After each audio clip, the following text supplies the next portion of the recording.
Thanks for joining me in my home. My partners and I are great fans of Cocoplum, so I thought I'd spend some time today telling you a little bit about Cocoplum, hoping you become a fan also.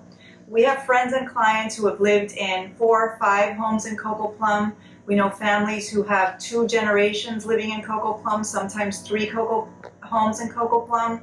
People move from the water, back off the water, and back to the water. People just love it there. So let me tell you a little bit about Cocoplum.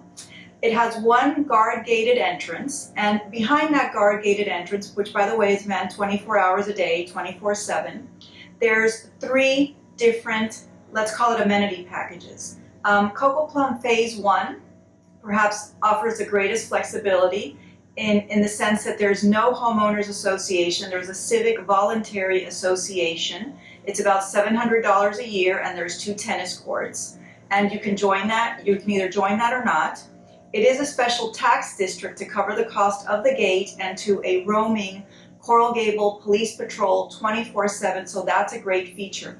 The lots in Cocoplum Phase 1 also tend to be a little larger than the lots in Cocoplum Phase 2. And just as the other 2 phases, it also has waterfront and non-waterfront homes.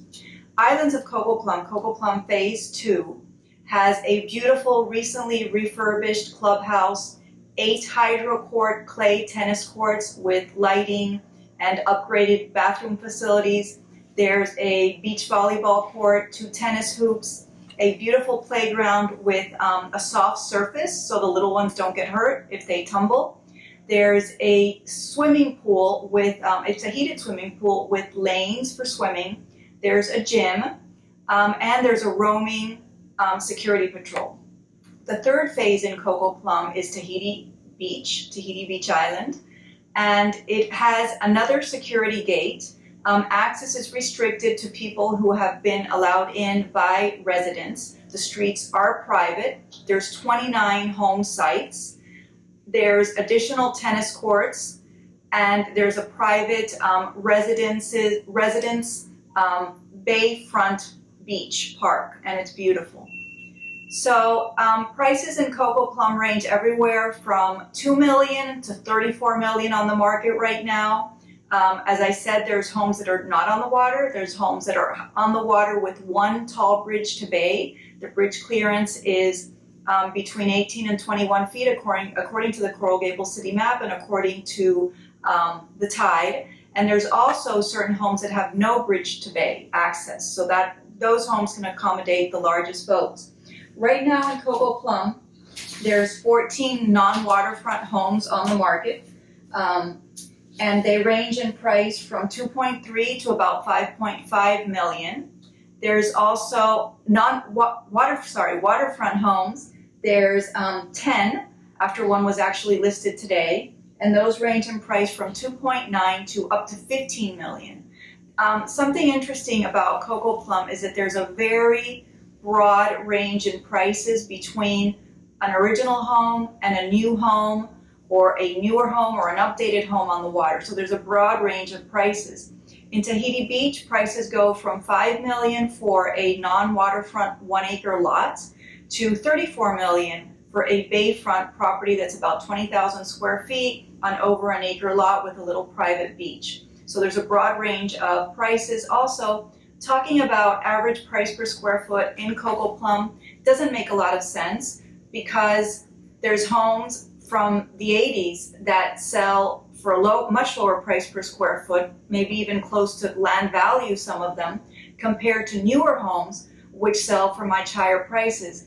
In Cocoplum Phase 2, Islands of Cocoplum, for example, a few years ago, we saw 2 non-waterfront homes on 50,000 square foot lots sell for more than $4 million. We saw last year in Phase 1 of Cocoplum a non-waterfront home sell in the high 5s because it was in great condition, newer, etc. I think what this is telling us is that in Cocoplum there's a great opportunity for upside.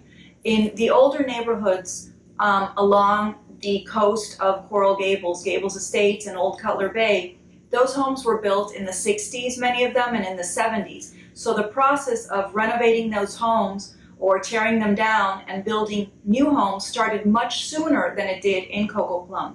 So in those neighborhoods, because that process started sooner, the prices of new home or newer home sales have increased the value of the older homes or the land value sales. And we see that in Cocoplum. Whenever there's a new sale, a sale of a new home, it breaks record prices. But that doesn't happen as often because, again, we're in an earlier stage of that process in Cocoplum of remodeling, redesigning, or even in some cases tearing down and rebuilding. So Cocoplum offers greater alternatives for different stages in your life, and also depending on your family composition, on what your lifestyle is, on what activities you enjoy outdoors. So we hope that at some point we have, you give us the opportunity to show you around Cocoplum. We'd really love that. Thank you for your time today.